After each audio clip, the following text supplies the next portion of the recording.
मेंड्रिक्स को बॉलीवुड में विक्की ने ही इंट्रोड्यूस किया था और वो सप्लाई करता था इसे मुंबई में।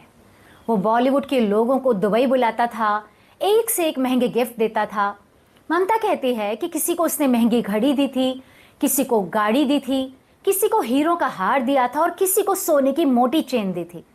पता नहीं इस बात में कितनी सच्चाई है, लेकिन एक बात तो पक्की है कि बॉलीवुड के मतलबी और मनी माइंडेड लोग फ्री में तो उससे मिलने दुबई नहीं जाते होंगे, खासकर अपने पैसे खर्च करके। ममता के सेक्रेटरी के जरिए विक्की ने उससे बातचीत शुरू की थी। विक्की ममता पर बुरी तरह से फिदा था।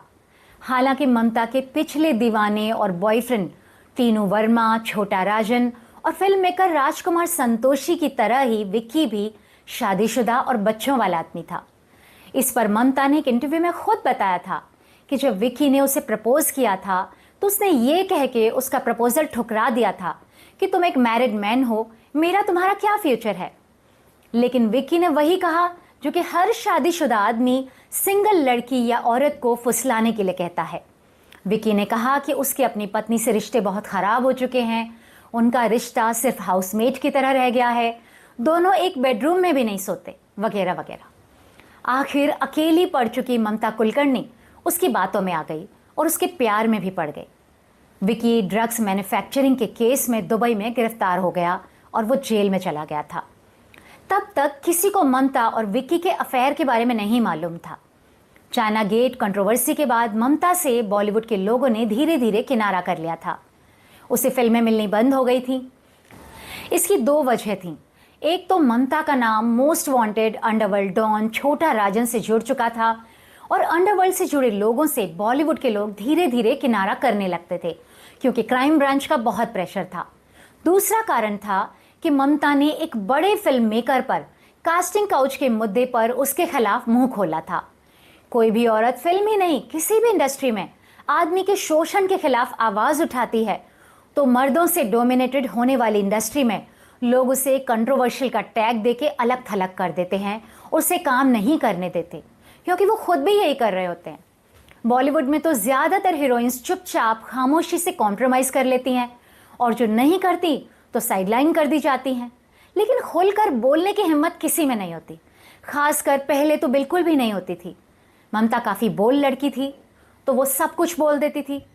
तो ये भी एक वजह थी कि बॉलीवुड में ममता को काम मिलना बंद हो गया था। तब उसने एक मलयालम फिल्म की थी और फिर हिंदी में छुपा रुस्तम फिल्म आई थी।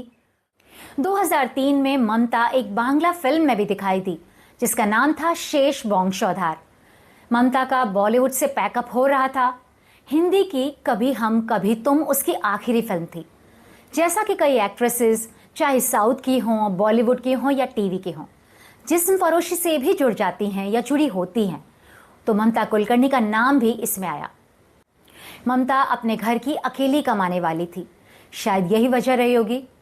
एक रात ममता कुछ लोगों के साथ गाड़ी में मुंबई के उपनगर अंधेरी से लगे हुए ओशीवारा इलाके से गुजर रही थी।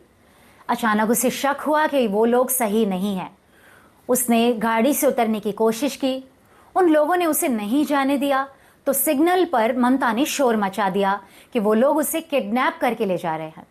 वहां सारे लोग इकट्ठे हो गए, पुलिस आ गई तो उन लोगों को पकड़ के ओशीवारा पुलिस स्टेशन में ले जाया गया। वहां जब पुलिस ऑफिसर्स ने उन लोगों का प्रोफाइल चेक किया, पूरा मामला समझा, तो पता चला कि वो अपहरण का मामला नहीं था, बल्कि बात कुछ और थी। उनके बीच किसी तरह की डील हुई थी, इसलिए सिर्फ डायरी करके उन लोगों को छोड़ दिया गया। उसके बाद ममता बॉलीवुड और मुंबई से बिल्कुल गायब हो गई। 2002 से लेकर ममता का किसी को कहीं भी कुछ पता नहीं था और 12 सालों तक वो गायब रही। असल में ममता दुबई में थी, जहां उसका प्रेमी विकी गोस्वामी ड्रग्स बनाने के अपराध में जेल में था और उस पर मुकदमा चल रहा था, क्योंकि उसकी मेंड्रिक्स मैन्युफैक्चरिंग के यूनिट्स पर यूएई पुलिस ने रेड की थी और उसके खिलाफ पुख्ता सबूत मिले थे। विकी को एक अलग सेल में बिना कपड़ों के रखा गया था। ममता का कहना है कि विकी ने खाना पीना छोड़ दिया था और वो बहुत तड़प रहा था कि किसी तरह वो बाहर निकल आए। फिर किसी तरह उसने ममता को फ़ोन कराया और रोते रोते उसे अपनी हालत बताई।